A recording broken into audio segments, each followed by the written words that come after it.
rating internasional lah ya sebagai tanaman hias karena bunganya unik gitu ya. Seperti terbuat dari lilin. Ada juga nama Inggrisnya wax plants, artinya tanaman dari lilin karena dari lapisan lilinnya itu sangat tebal untuk daun maupun bunganya. Ada juga bilang porcelain flower karena bunganya seperti porselen juga gitu. Dan dari penelitian di NASA di Florida, cuma salah satu hoya nih ya memiliki potensi untuk menyerap racun di dalam ruangan. Hoya juga punya potensi untuk tanaman obat karena beberapa spesies telah digunakan oleh masyarakat kita untuk berbagai bahan obat alami. Seperti contoh di Sumatera Utara, obat anti racun, di Jawa Timur obat sakit perut, kemudian obat asma, obat rematik, obat sakit gigi, kemudian obat sakit kulit, penyakit kulit, tergantung jenis hoyanya ya, spesies hoyanya. Proses PVT itu cukup panjang. Waktu itu sempat waktu Pusinov baru berdiri di LIPI 2001, saya sudah dapat yang Hoya Kusnoto, kan itu baru. Waktu itu kita ada pelatihan drafting paten tanaman, itu ada khusus namanya PVT, perlindungan varietas tanaman, jadi bukan paten karena paten itu mematenkan proses. Sedangkan kalau new variety memang ada, tapi Indonesia waktu itu baru ada undang-undangnya tahun 2000. Waktu itu belum ada sehingga kita belum bisa mendaftarkan. Tahun 2008 itu sudah perangkat-perangkatnya sudah cukup, kemudian kita disarankan untuk mendaftar dari Pusinov.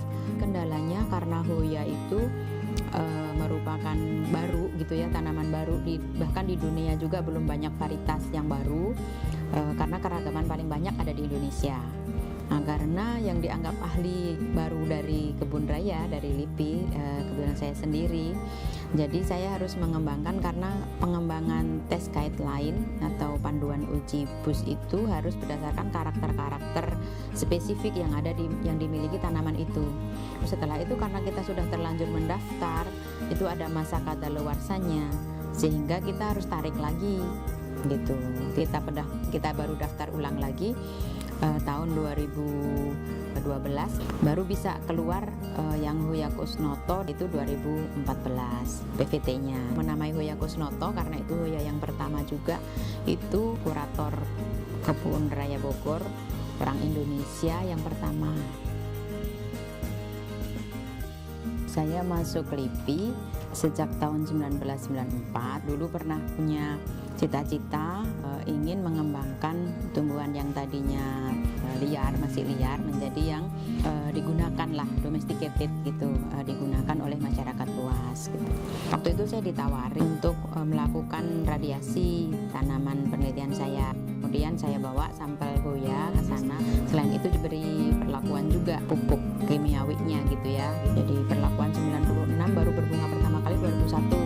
Kelihatan warnanya benar-benar berbeda dari induk aslinya.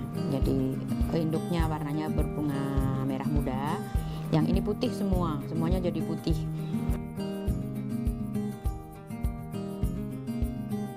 Oh ya, alhamdulillah ya, merasa gembira tentu saja ya, alhamdulillah. Artinya hasil pekerjaan kita ternyata ada yang menghargai gitu, meskipun itu di luar dugaan kami, jadi tidak di luar perkiraan lah gitu. Secara moral kita punya tanggung jawab lebih gitu dengan penghargaan itu gitu. Jadi memang secara tersurat ada penghargaan, tapi lebih ingin secara kenyataannya itu memang bisa bermanfaat gitu untuk masyarakat gitu, untuk banyak orang lah, terutama untuk diri sendiri, untuk lembaga saya, untuk LIPI, dan untuk masyarakat bangsa Indonesia tentunya gitu.